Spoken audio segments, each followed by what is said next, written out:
আমাদের বাংলাদেশের একজন বড় বুজুর্গ আলেম আছেন ওয়াইস হযরত মাওলানা মুফতি নজরুল ইসলাম কাসেমি, অনেক সুন্দর বয়ান করে, দরদ মাখা বয়ান। ওনার বয়ান আমি নিজে শুনছি।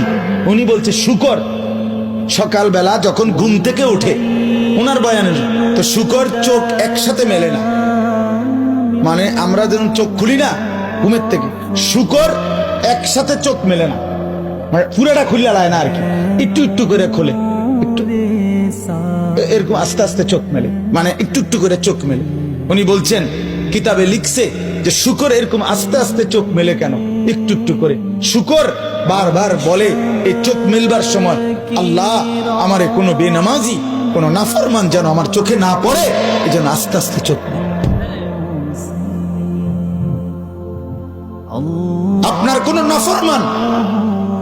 আপনার কোন নাফরমান বেঈমান যেন আমার নজরে প্রথমেই না পড়ে, এই জন্য সে আস্তে আস্তে চোখ মেলে।